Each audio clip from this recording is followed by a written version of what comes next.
बिस्मिल्लाहिर्रहमानिर्रहीम। अस्सलाम वालेकुम नादरीन, आप यूट्यूब चैनल देख रहे हैं। मैं इमरान खान हूँ। साबिक वज़ीर-ए-आज़म पाकिस्तान इमरान खान साहब ने अपना पहला जलसा किया है।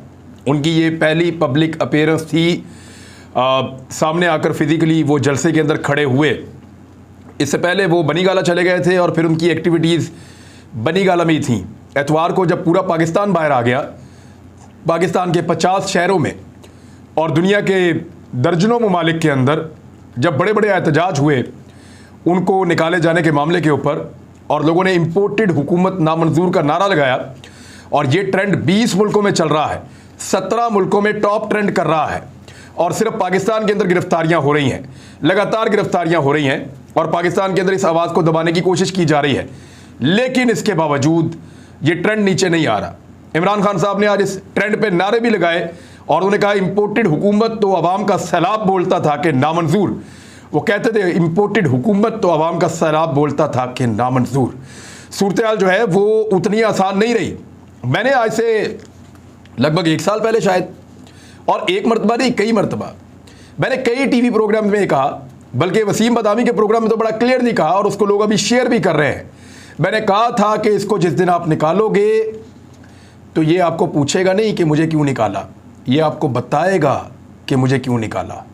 मैंने कहा था, और ये बात अब नहीं कह रहा मैं, ये मैंने बहुत पहले कही थी कि ये आपसे नहीं पूछेगा कि मुझे क्यों निकाला, ये आपको बताएगा कि मुझे क्यों निकाला। और फिर ये बनी गाला में चुप करके बैठ के हैप्पी बर्थडे टू यू नहीं करेगा। ये बाहर निकलेगा सड़कों पे, इसका क्राउड बाहर निकलेगा और पूरे पाकिस्तान के अंदर ये एक मुसीबत डाल देंगे। ऐसा तजर्बा मत कीजिएगा। मैंने कहा था, समझाया था, ऑफ द रिकॉर्ड भी और ऑन द रिकॉर्ड भी मैं ये बात करता रहा हूं तमाम दोस्तों को कि ना करना कोई पंगा, ये गले पड़ जाएगा और ये ढोल आपसे नहीं बजाया जाएगा।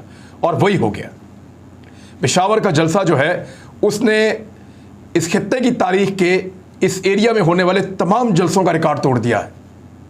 इतना बड़ा जलसा कभी किसी ने सोचा ही नहीं, इतना बड़ा जलसा कभी किसी ने देखा ही नहीं। कुछ हमारे सहाफ़ी दोस्त हैं, उन्होंने तस्वीरें शेयर की कि ये पेशावर का इमरान खान का छोटा जलसा है। जब उनको क्लोज करके देखा तो फजलुर रहमान के झंडे लोगों ने पकड़े हुए थे।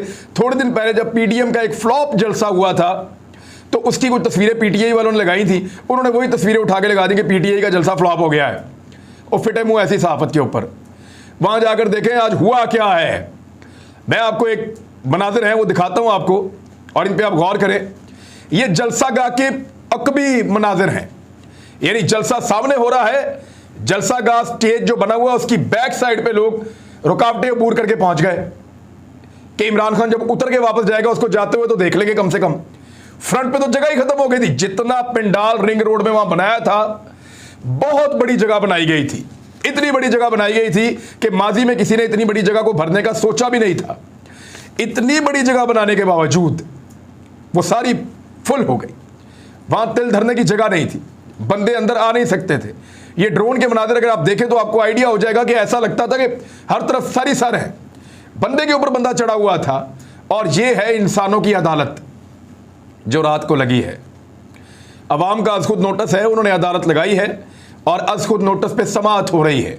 अभी वो सुन रहे हैं, फिर वो फैसला सुनाएंगे, फिर वो फैसले पर अमल करवाएंगे। कहा था कि ये पंगा ना लेना। मैं कह रहा था कि इमरान खान को ऐसे मत निकालना, ये खुद चला जाएगा, शायद वापस ना आ सके। लेकिन आप इसको जब निकालेंगे, ये रिएक्टिव फोर्स है। बताया था रिएक्टिव फोर्स है, बताया था कि ये मुख्तलिफ पॉलिटिकल पार्टीज के रिएक्शन में पार्टी बनी है। इसको निकालेंगे, रिएक्शन वापस आएगा। असेसमेंट गलत हो गई, निकाला, रिएक्शन आया, सारी दुनिया देख रही है। मैं कोई जादूगर थोड़ी हूं, या कोई पीर बुजुर्ग बाबा थोड़ी हूं, या कोई फ्यूचर में थोड़ी देखता हूं। आम आदमी के समझने की बात थी कि जब आप इमरान खान के साथ ज्यादती करेंगे तो उसका फॉलोअर खड़ा हो जाएगा। ना सिर्फ उसका फॉलोअर खड़ा हो जाएगा, बल्कि आपने ज्यादती भी उस लेवल की है कि अमेरिका के साथ मिलकर काम डाल दिया। यानी आपने उस आदमी को भी खड़ा कर दिया जिसका पाकिस्तान तहरीक इंसाफ से कोई ताल्लुक नहीं था। ना सिर्फ उसका अपना वर्कर खड़ा किया, पहले ये 3 शक्लें दिखा के, फजलुर रहमान, आसिफ अली जरदारी और शहबाज शरीफ, ये 3 शक्लें दिखा के पहले उसका अपना कारकुन खड़ा कर दिया। बाद में अमरीकी साजिश के मामले के ऊपर बाकी जो रही कसर थी वो भी पूरी कर दी। अब पब्लिक ही पब्लिक है उसके साथ। और इमरान खान साहब का जो मूड था आज के जलसे में, वो काफ़ी गुस्सीला था। बड़े लंबे अरसे के बाद जेन्युइनली उनकी तकरीर में जज्बात थे, उनकी तकरीर में गुस्सा था। और ये चीज़ बता रही है कि इमरान खान साहब बाज आने वाले नहीं हैं। मैंने कहा था ना कि ये नहीं बाज आएगा, ये सड़कों पे आ जाएगा। उन्होंने कहा मैं हर शहर में आ रहा हूँ, हर इलाके में आ रहा हूँ, हर जगह पहुँचूंगा, आप लोग तैयारी पकड़ दें। और नई स्ट्रेटजी आप देखिए उनकी क्या है। उन्होंने कहा मैं आप कराची जा रहा हूँ जलसा करने के लिए। मैं कराची में जिस वक्त जलसा कर रहा हूँगा ना, उस वक्त पूरा पाकिस्तान सड़कों पे होना चाहिए। तो अब लगेगा तमाशा इंपोर्टेड हुकूमत का। ये जो ट्रेंड है ना, ये गले की हड्डी बन गया, निकल ही नहीं रहा। 7वां दिन शुरू हो गया आज, ट्रेंड ही नहीं खत्म हो रहा इनसे, कर ही नहीं पा रहे। हर किस्म की कोशिश करके देख ली, हर काम करके देख लिया, ये ट्रेंड सिर्फ एक सूरत खत्म होगा कि आप इंपोर्टेड हुकूमत ही खत्म कर दें, वरना ये ट्रेंड भी रहेगा और ये इंपोर्टेड हुकूमत भी चलती रहेगी। और हुकूमत जो कारनामे कर रही है वो तो आपके सामने है। जो पहला दावा किया था, जो पहली डींग मारी थी शहबाज शरीफ ने कि 10% तनख्वाहें बढ़ाई हैं, वो तो उन्होंने वापस ले लिया। घी की कीमत उन्होंने बढ़ा दी, चीनी की कीमत उन्होंने बढ़ा दी। और क्यों बढ़ाई पता आपको? इन्होंने जो पैसा दिया था ना, क्योंकि ये सारे शुगर माफिया वाले लोग हैं। जरदारी साहब का क्या कारोबार है? सब लोगों का, इनके आसपास जितने हैं, शुगर का। शरीफ खानदान का क्या कारोबार है? इनके यारों दोस्तों का सबका क्या कारोबार है? शुगर का। जहांगीर तरीन का क्या कारोबार है, जो इमरान खान के खिलाफ अपना ग्रुप लेकर खड़े हैं? शुगर का। तो ये सारे शुगर माफिया के लोग हैं। और शुगर मिलों के अंदर आपको पता है अरबों रुपया पड़ा हुआ होता है। तो इन्होंने वहां से पैसा निकाला और वो पैसा मुबैना तौर पर दिया उन सारे मुनरिफ अराकीन को, और उनको खरीद लिया। अब जब उनको खरीद लिया तो ये पैसा भी तो वापस लेना है ना। तो ये पैसा वापस कैसे आएगा?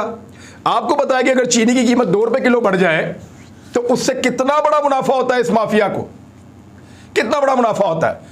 तो इन्होंने 9 रुपए, कई जगह पे 13 रुपए तक इन्होंने चीनी की कीमत एक दिन में, पहले दिन आते ही बढ़ा दी, ताकि 10 दिन 15 दिन के अंदर अंदर जितना पैसा इनका खर्च हुआ है।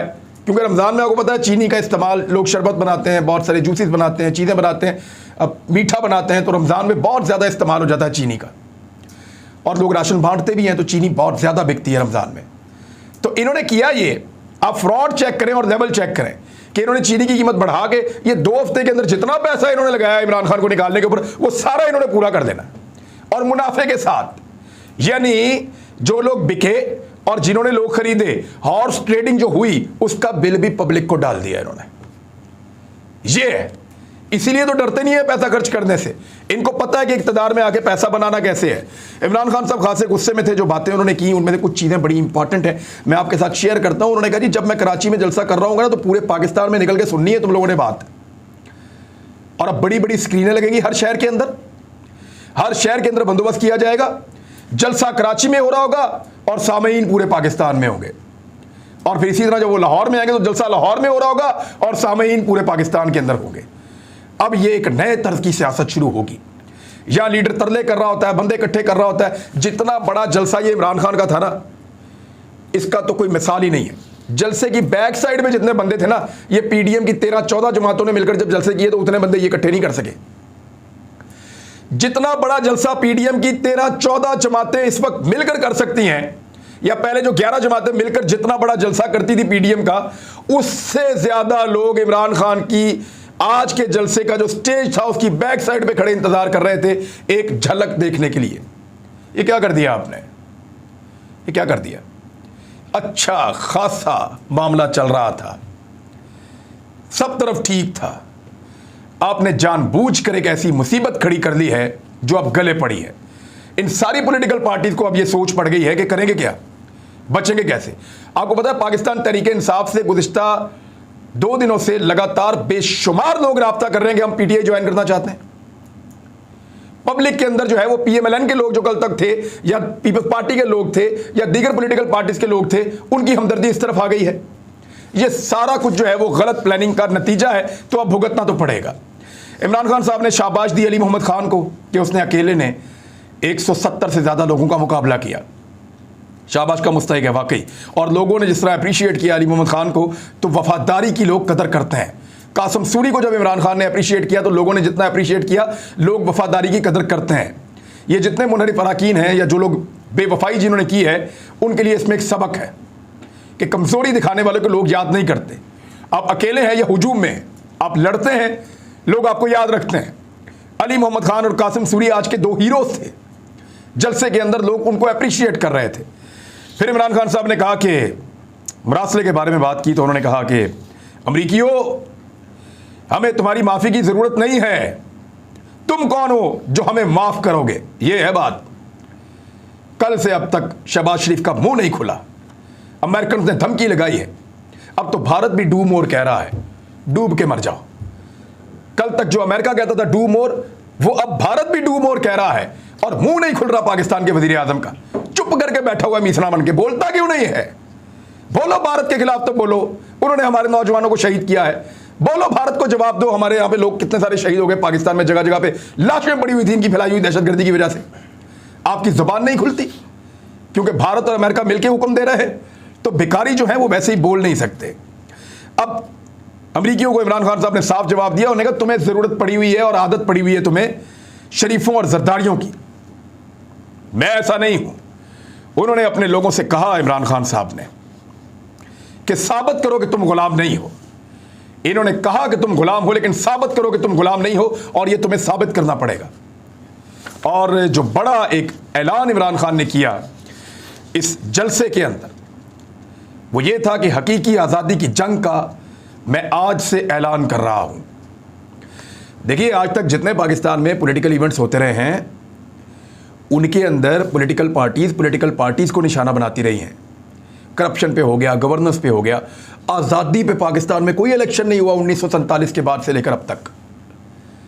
ये इलेक्शन आज़ादी पे हो रहा है। पाकिस्तान बनने के बाद से लेकर अब तक कोई एक इलेक्शन भी आज़ादी पर नहीं हुआ। अगर इमरान खान इस इलेक्शन को आज़ादी के ऊपर लड़ रहे हैं, या साम्राज्य के खिलाफ लड़ रहे हैं, या इंपोर्टेड हुकूमत के खिलाफ लड़ रहे हैं, तो पब्लिक का रिएक्शन और उनका रिस्पॉन्ड वो बिल्कुल मुख्तलिफ होगा। फिर इमरान खान साहब ने कहा कि नारे खुद लगवाए कि इंपोर्टेड हुकूमत नामंजूर, और जलसे के बारे में बताया कि कराची में जलसा कैसे करूंगा। उन्होंने कहा कि अगर साजिश को कामयाब होने दिया ना मैंने, तो फिर आने वाली नस्लें हमें कभी माफ़ नहीं करेंगी। आदमी गरीब हो, जितना भी गरीब हो, अगर गैरतमंद हो तो लोग उसकी इज्जत करते हैं, वरना लोग इज्जत नहीं करते। फिर सोशल मीडिया पर उन्होंने कहा क्रैकडाउन किया जा रहा है, लेकिन शहबाज शरीफ को उन्होंने ये भी कहा कि जिस दिन मैंने कॉल दी ना, तो तुम्हें छुपने की जगह भी नहीं मिलेगी। नवाज शरीफ किसी गलतफहमी में ना रहना, मैं और मेरी कौम तुम्हारा इंतजार कर रहे हैं। मियाँ साहब के लिए बड़ा मुश्किल है। एक सिनेरियो आप सोचें कि मियाँ साहब पाकिस्तान उतरे, मसनूई गिरफ्तारी दें और सोच रहे हो कि हम जमानत करवा लेंगे, ऊपर से हुकूमत गिर जाए। अब निगरान हुकूमत में तो जमानत होने से रही, और फिर मियाँ साहब पाकिस्तान बाहर जाने से रहे, और फिर अगर इमरान खान इलेक्शन जीत गया तो मियाँ साहब फिर जेल में। तो सबसे बड़ा लूजर कौन हो जाएगा? तो मियाँ साहब को मेरे ख्याल में अभी पाकिस्तान वापस नहीं आना चाहिए, लेकिन वो ये रिस्क ले सकते हैं। अगर वो आना चाहें तो वो फिर आ सकते हैं। मुशर्रफ ने एनआरओ दिया था, अब ये दूसरे एनआरओ की तलाश में है। मैं सड़कों पर निकलूंगा, हर शहर में निकलूंगा, हम तुमसे जबरदस्ती इलेक्शन करवाएंगे। तुम इलेक्शन से भाग रहे हो, 3 साल कहते रहे कि इलेक्शन में आ, इलेक्शन में आ। आओगे तो इमरान खान को डंडे पड़ेंगे, अंडे पड़ेंगे, सब मिल जाओ इलेक्शन में, इकट्ठे हो जाओ, ये कौम तुम्हें हमेशा के लिए दफन कर देगी। फिर इमरान खान साहब ने कहा कि अमेरिका ने हमारे साथ बड़ी ज्यादतियां की हैं, इनकी जबान नहीं खुलती थी ड्रोन हमलों के खिलाफ। सलाला में हमारे फौजी शहीद किए। मैं जाके एक वो जड़ी नौजवान बेवा थी, कहते मैं उनसे मिला तो उसके बाद छोटा सा बच्चा भी था, तो उसने कहा कि मेरे दिल के अंदर इस वक्त इतना गुस्सा है कि जिनके लिए हम जंग लड़े उन्होंने मेरे शौहर को शहीद कर दिया। तो इमरान खान साहब ने फ़ौजियों के हक़ में आवाज़ उठाई, उनके हक़ में भी बात की, लेकिन अदलिया के हवाले से उन्होंने एक बहुत इंपॉर्टेंट बात की है। उन्होंने कहा कि मैं अदलिया से एक सवाल करता हूँ और ये सवाल पाकिस्तान की अदलिया का पीछा करेगा। उन्होंने कहा कि मैंने क्या जुर्म किया था कि आपने रात के अंधेरे में अदालत लगाई। अब ये एक ऐसा सवाल है जो पाकिस्तान की अदलिया का ऐसे ही पीछा करेगा जैसे मलक कयूम साहब की कॉल पीछा कर रही है, जैसे जुल्फ़िकार अली भुट्टो का कत्ल जो है वो पीछा कर रहा है। ऐसे ही ये सवाल अदलिया का पीछा करेगा कि आधी रात को आपने कब कब अदालत लगाई, और सिर्फ एक वज़ीर आज़म को जब निकालना था तो आधी रात को अदालत लगा दी, हालांकि उसने कोई गैर आईनी काम उस दिन नहीं किया था। तो इमरान खान साहब पूछ रहे हैं कि मैंने आज़ाद अदलिया के लिए जेल काटी है। मैं अदलिया से पूछना चाहता हूं कि मैंने ऐसा कौन सा जुर्म किया था कि रात के अंधेरे में अदालत लगा दी। अब ये तो इमरान खान साहब का मोमेंटम है जो बन गया है, और ये अब नहीं टूटता दिखाई दे रहा। किसी को लगता है कि ये नीचे जाएगा तो वो गलतफहमी में है, और यही गलतफहमी मुशर्रफ को मरवा गई थी। अगर आज कोई दोबारा ये गलतफहमी करता है तो ये मोमेंटम बढ़ेगा, ऊपर जाएगा। ट्विटर के ऊपर, सोशल मीडिया के ऊपर, गलियों में, सड़कों पे, हर जगह होने वाली डिस्कशन में आपको नजर आ रहा है कि इस चीज का मोमेंटम बढ़ रहा है। इलेक्शन के अलावा कोई और रास्ता नहीं है। अब मैं जरा जो सोशल मीडिया यूजर्स हैं उनके लिए एक छोटा सा पैगाम है, जरा इसको समझ ले बात को। आप बेशुमार लोग ट्विटर इस्तेमाल करते हैं, लेकिन आप तमाम लोगों को नहीं पता कि ट्रेंड कैसे बनता है और कैसे चलता है। मैं ज़रा थोड़ा सा आपको इस वीडियो के अंदर समझा रहा हूँ, इसको समझ लें आप। ये जो ट्रेंड होता है इसमें सबसे पहले आप हैशटैग लगाते हैं, यानी एक ये निशान जो आपको स्क्रीन पर नज़र आ रहा है, और इसके बाद आपने कुछ लिखना होता है।